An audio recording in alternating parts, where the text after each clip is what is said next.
This right here is when you know the excitement of deer season is in full effect. 5:20 in the morning, editing, hopefully gonna get this last show out. Next road trip has begun officially. Next road trip to Nebraska. I'm heading back home to Georgia.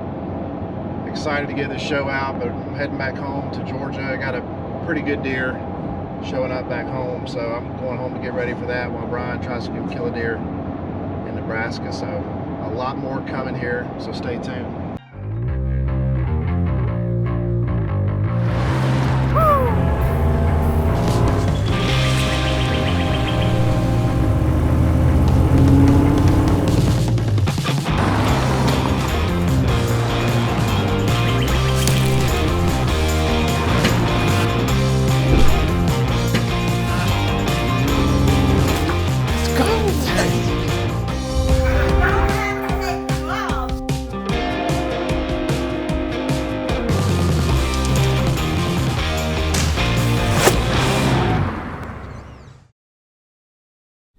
And I'm ready to go. I am excited.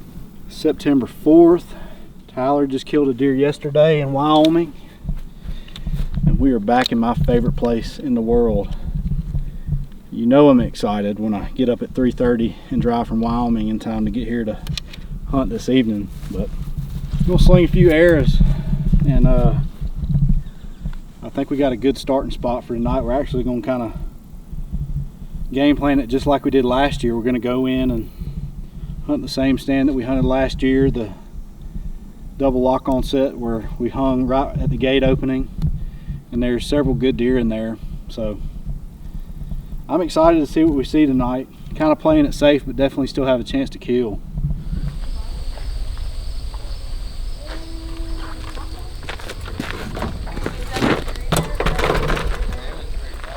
So you thinking try the gate stand tonight? Probably the best bet. I think with the northwest wind, that'll be pretty safe. I mean, it's just a safe place to get it all scouted. It's a safe place to scout. Very well could kill. I mean, we're pretty much taking over from where you left off. Taking over from last year, yeah. It's 3:14 right now. I think we got plenty of time. We'll slide in there kind of early and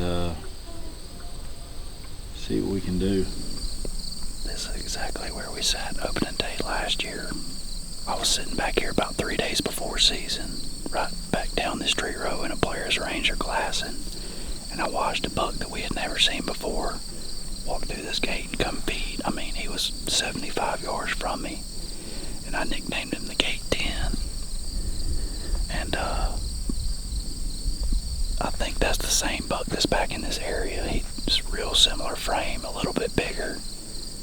He's been on camera right here in this area, but this is a good spot to start. Kind of play it safe.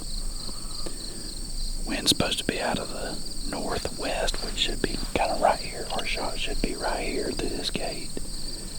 So kind of playing it safe, but also have a really good chance to kill something. There's a lot of good deer in this area. I'm just down probably 400 yards from where I killed last year. So many great encounters, just right up this 2-track right here is where Tyler killed that big heavy 8 a couple years ago during the rut. So this place has just got some good deer in it, and my excitement is through the roof right now.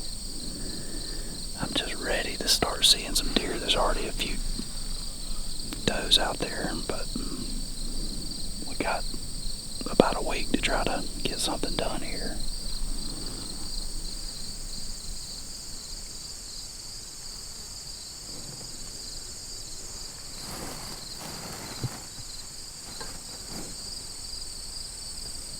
So we just spotted the Gate 10.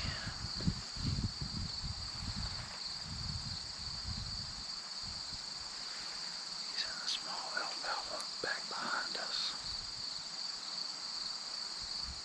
Man's kind of marginal, but we'll see what he does.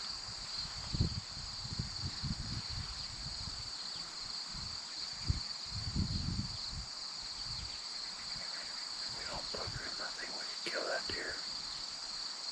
Like he walked off the backside of the field. able to maybe get on that deer tomorrow. Still looking for a few of these bugs that we know live in here. Deer starting to pile out on that far side, just like we expected.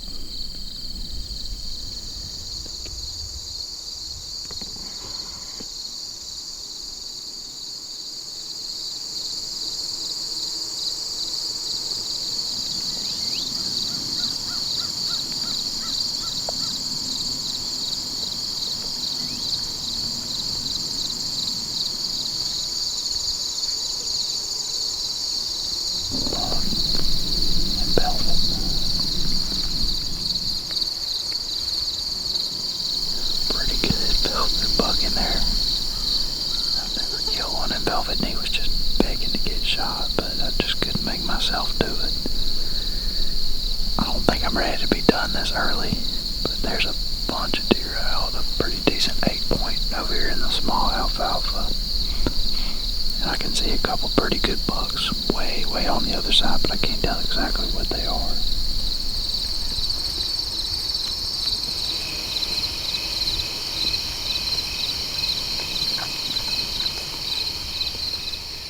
And we had an unbelievable night, and the camera probably didn't even do it justice because the tree that we're in, you can't really see the whole field. We're kind of blocked by a bunch of limbs, but I think I probably saw more deer than I've ever seen in that field. And I was tempted by that Velvet 8 or 9 or whatever he was. He was a nice deer, but I feel confident about tomorrow. The gate 10, we got a good look at him, watched him feed. He's in the same spot that Sean got some phone scope footage of him, so he's kind of consistent in that little smaller alfalfa field, and there's a lot of trees you can hang in there, so I feel good, man. We're gonna go in midday tomorrow around noon or so and find a tree stand, hopefully kind of narrow down the trail that he used, and get in there and hang, maybe get a crack at him. To say that I'm deflated is an understatement. We had a good night last night and saw what we call the gate 10, and I felt really good about getting on them and hanging a stand. And then we found out today that the farmer's going in there to cut all the alfalfa. So from our experience, that definitely affects things. We've tried to hunt right after the farmer cuts it, and it usually doesn't work out, but I know for sure that he cut the small field where the gate 10 was last night, but the other field's so big that he shouldn't be able to get to all of it today. So we're just gonna ride up there and see what it looks like. Just kind of get a gauge on the situation and see if there's maybe enough alfalfa left around the tree stand or the redneck to be able to hunt. Well, about kind of what I expected. He whacked it down pretty good. He's got probably 80% of the field done, and I think on the next swipe he's going to be down below the redneck. So now do you get in the same tree stand that we were in yesterday that's just down the tree row, or do you go get in the redneck? I mean, it's hard to say what to do, but we don't have any backup plan right now. So the one thing we can do is go get in the tree stand that I killed in last year, and there should be some alfalfa left on the south side of the field. And so there's a lot of deer that pile out of the north and they have to walk by you to get to the south end, so that's an option. And all the frustrations and headaches of trying to figure out what to do this afternoon, I left my rangefinder at the lodge, so we're going to improvise. We're going to step off some yardages so we'll have a reference.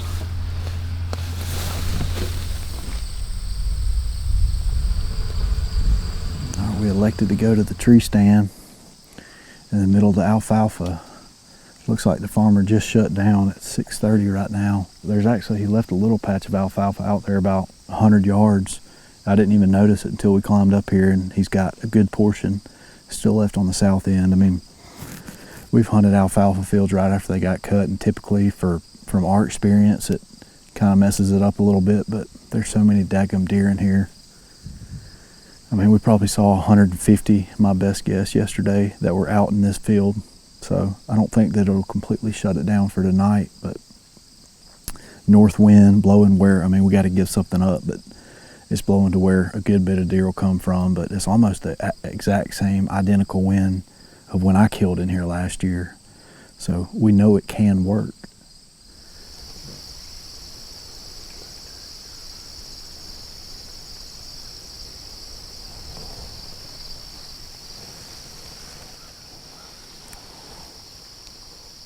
Pretty sure I know what deer that is. Yep.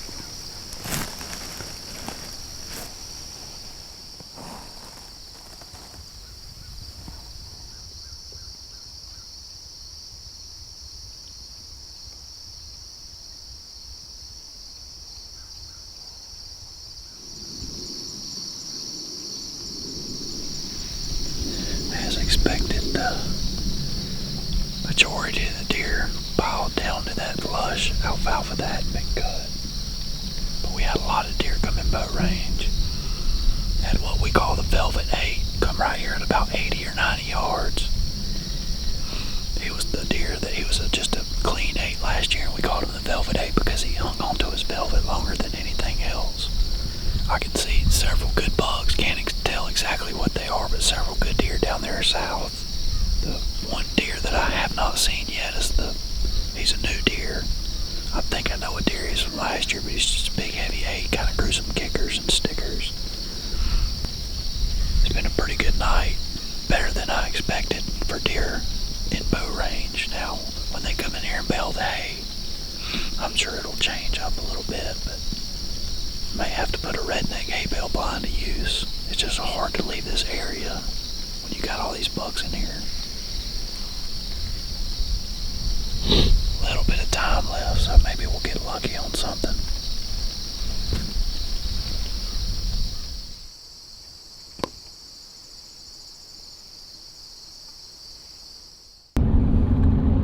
And we had a good hunt last night. And I'm fired up. My buddy Derek Caraway from Whitaker Guns is going to be in camp. He's going to meet us up here. Headed to Sean's right now. We'll be ready to get after it this evening. So we'll meet him down here and game plan a little bit. Keep the road trip rolling.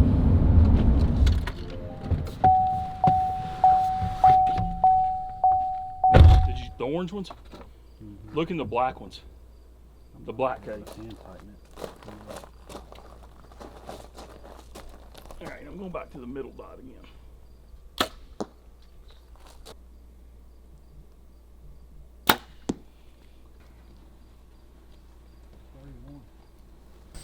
Changing up our game plan again a little bit today. Had a good night last night in the tree stand. That was with a north wind, but tonight the winds is pretty light, but it's switching where it's a west wind. So what we're going to do is we're going to move over into the redneck, just 150 yards from where we were sitting last night. The wind should be right in our face, and a couple of those good bucks kind of cross right there in front of it. So it's kind of hate to keep jumping around, but we're just kind of playing the wind. Another key thing that could be money is it looks like Daryl the farmer left a pretty good sized square down in the southeast corner. It looks like the alfalfa is probably not tall enough for him to cut, and so the deer should just flock in there. And so that could be key to move a hay bale blind in there in a couple days. Not sure if you can tell how hot it is from the sweat that's dripping off my brow, but it is hot. It's like 93 or 94. But the wind is kind of forcing us to come over here, and getting this blind is light and variable, which I don't like, but the conditions could be lining up. The good news is I have my trusty rangefinder. I don't have to do it the old school way and step off yardages.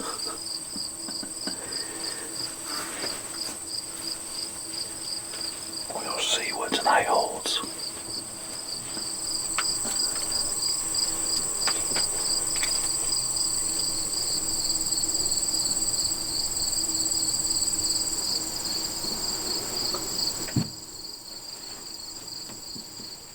The thing is, this ditch is right here, and they really wanna cross right here at 30 yards.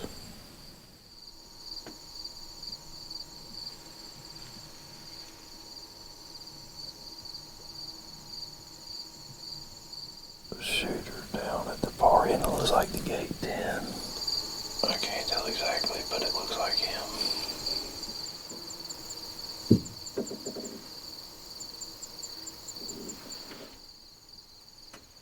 Haven't seen near as many deer. So, still 2 or 3 bucks that we're looking for that we have not seen yet. Hopefully they make it out. We got about 20-30 minutes of daylight left.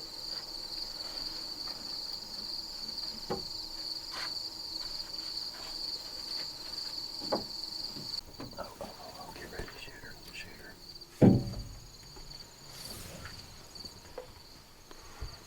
The velvet bug. They're coming, man. Why do they gotta do that?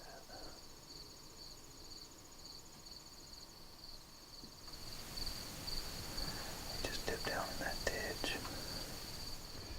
I don't get it. I mean, it's like they just need to come right here. Frustrating. I mean, he was coming, and then they decided to go through that ditch instead of around it.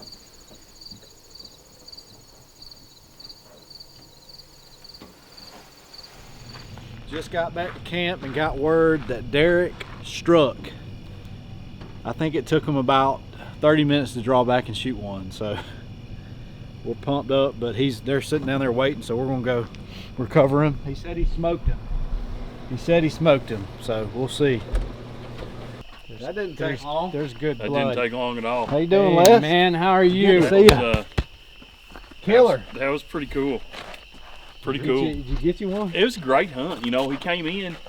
I set up in that blind, and the sun was in my face. And I asked Les, we were sitting there, and said, "Which way is that sun gonna set?" And he was like, "Right there." And it was literally straight out in front of the blind. Yeah. And it was hot. You know, Oh, you saw God. it We were was sitting 95 in a degrees. I'm redneck. sitting there, I'm just water We were running off sitting of in me. a redneck and it was miserable. And Sun setting right in our face, same thing. yeah, it was rough. And then, so I'm expecting the deer to come from this way. Yeah. And the way I'm kind of set up in the corner of the blind, they're going to come through here. And it's a good thing they didn't, because I was lit up like somebody had a flashlight shining in there on the blind.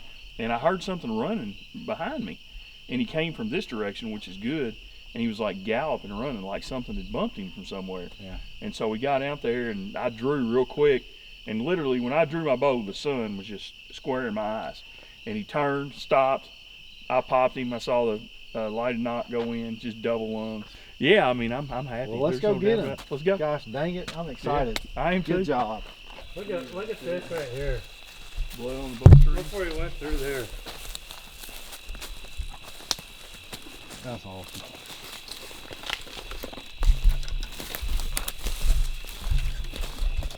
He bled good. I guess the arrow did punch. That's a good one. I'm tickled. I'm telling you. That's a good Tickled deer. to death. Awesome. Dude, heck yes. Yeah, he punched through both sides. Good 'Cause shot. that's the other side of him. He's got some pretty good mass. My first Nebraska buck. Look at the body. He's huge. Who's dragging him up the hill? Yeah, man, come on now. Come on. This is the exit side because I shot him from the other side. Yeah. Heck yeah. Golly. I'm tickled. I'm happy. Congratulations, sir. Thank He's you, got a Sean. little velvet hanging right there. Yeah, he does. You just can't beat these early season deer. They're so No. pretty. That's a I mean, daggone. look at that shoulder Dang. on that thing. I don't know how we're going to get them up the hill. I mean, I don't know how you are either. Where's Tyler when you need him? Oh man, I'm so pumped.